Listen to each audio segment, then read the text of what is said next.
Hello guys, I am Siddhi and welcome back to my channel. So हा video ना कोकणातला आहे आणि काही कारणांनी तो डिलीट झालेला, बट आता मी तो रिकवर केला आहे.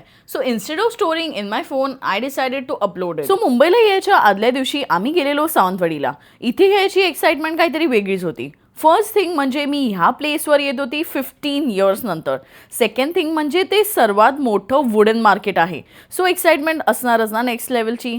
आणि इथे जायचे रस्ते बघा केवढे सुंदर आहेत, त्यात माझ्या नवऱ्याची ही ड्रायव्हिंग वाव. सो मग आम्ही इथे ड्राईव्ह करत करत 4:30-5 o'clock अराउंड सावंतवाडीला पोचलो. सो 15 इयर बॅक आम्ही ना इथे बोटिंग करायचो आणि इकडे आमची बोट अडकलेली सुद्धा. सो पप्पानी खाली उतरून त्याला धक्का देऊन पुढे केलं. आणि हे बघा आता किती मॉडर्न झाली आहे ही जागा.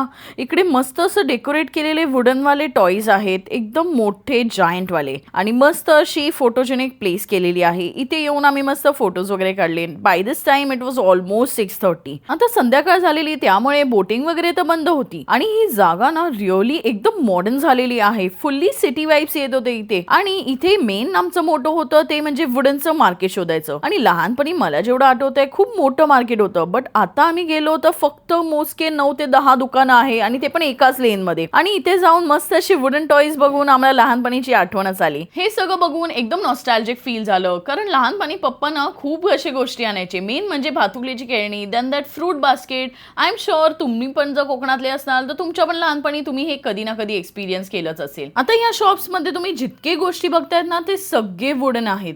आणि किती युनिक स्टफ आहेत. हे गाड्या, देन दिस फ्रूट्स, आणि काही गेम्स, आणि बरेच असे गोष्टी अजून आहे. तर आम्ही पण इथनं बरंच शॉपिंग केलं. त्यासाठी तुम्हाला माझा नेक्स्ट व्लॉग बघायला लागेल. बाय.